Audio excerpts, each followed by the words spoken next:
There were four main groups of people who were socially impacted by World War II. The first of which is women. Women served in the military in much greater numbers than ever before during World War II.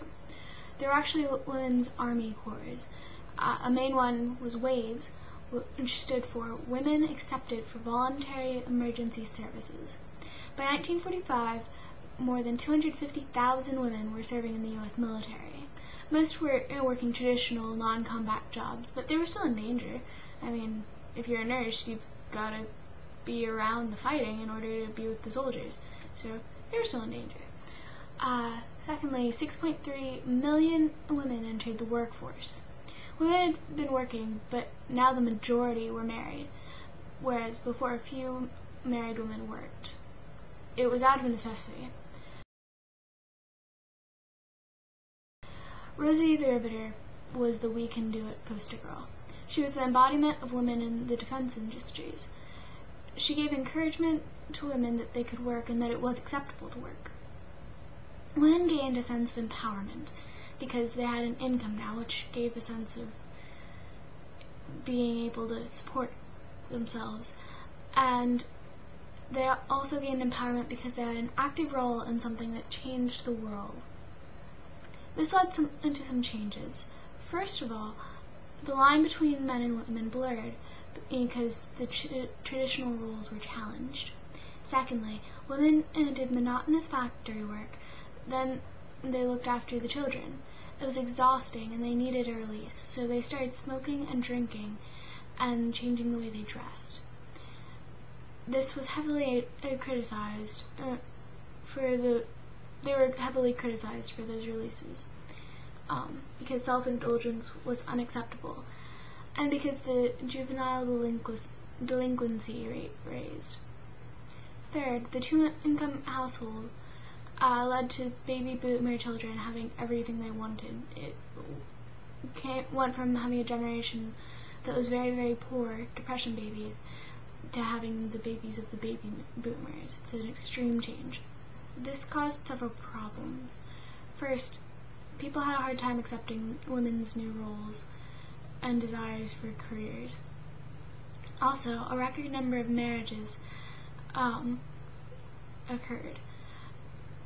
They happened because they wanted to make sure that the woman was waiting when the guy got back, and so that he could fulfill his dream in case he didn't come back.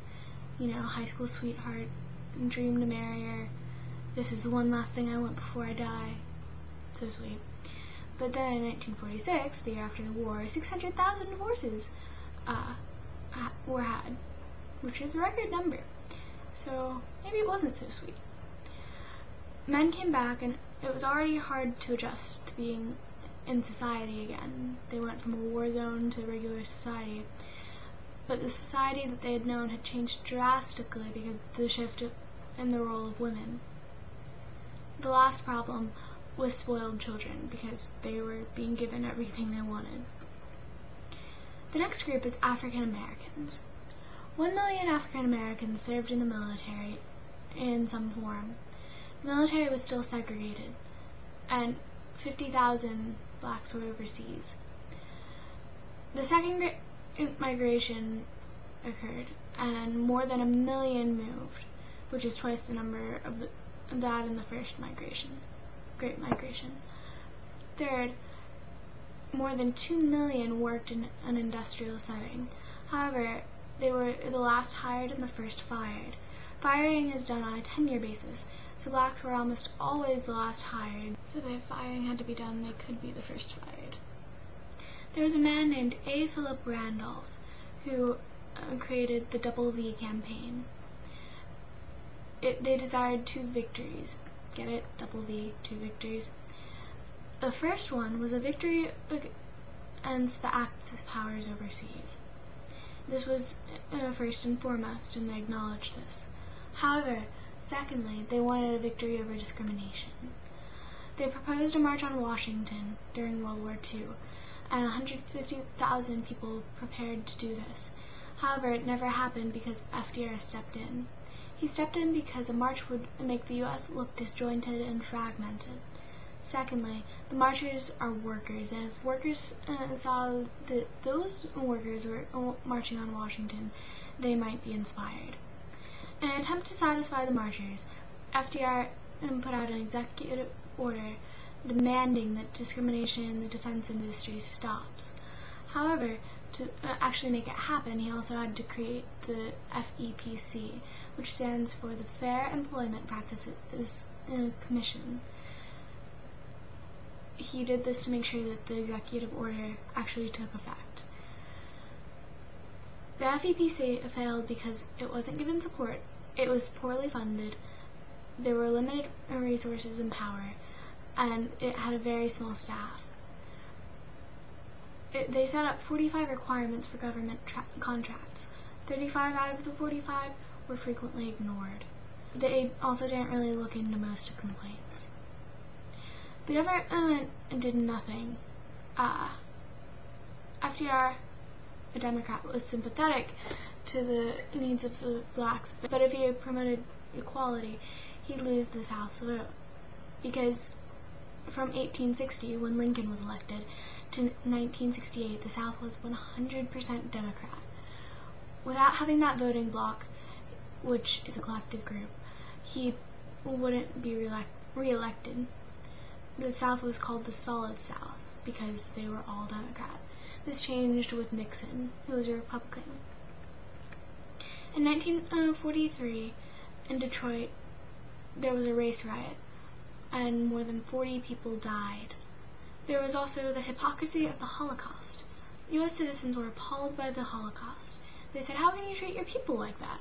Yet, blacks were still second-class people. So they were sitting there thinking, yeah, exactly, how can you treat your people like that? It's the hypocrisy of the Holocaust. There was an increase in civil rights organization membership.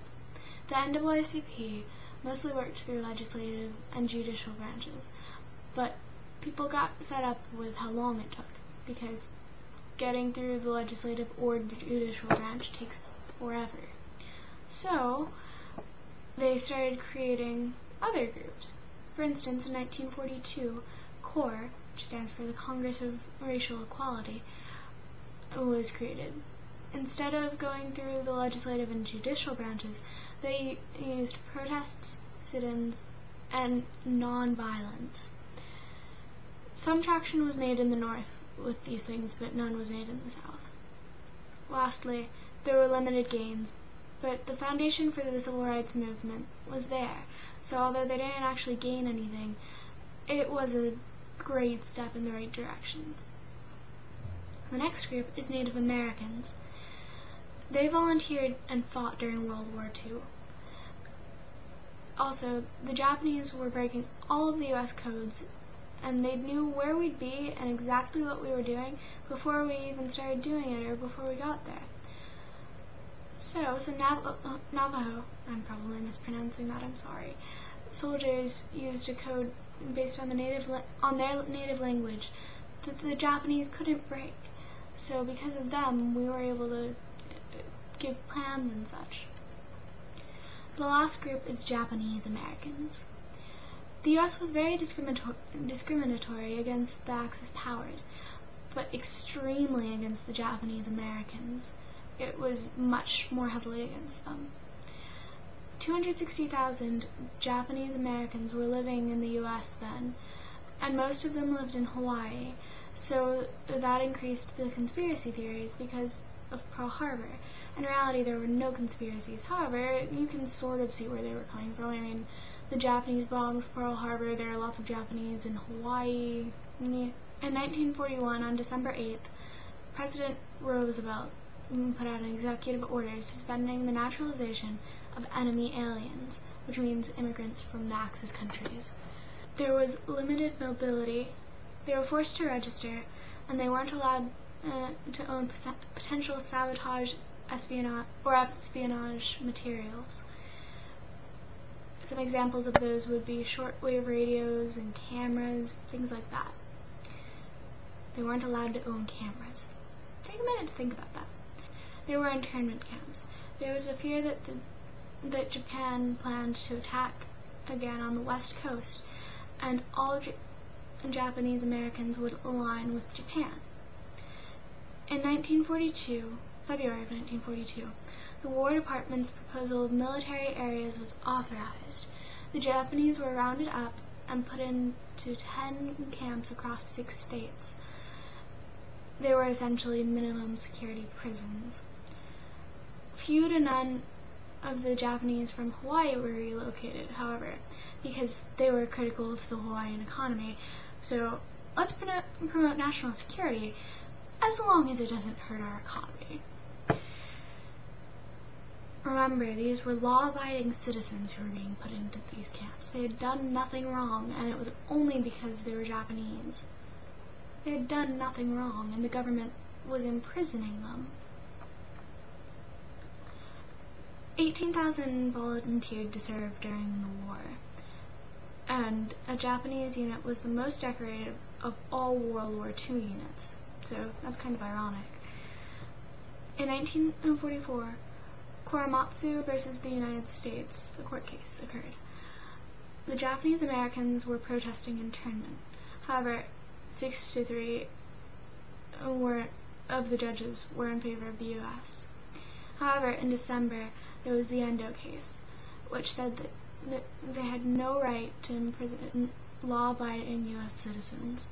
2 weeks later, they started shutting down the internment camps and the security.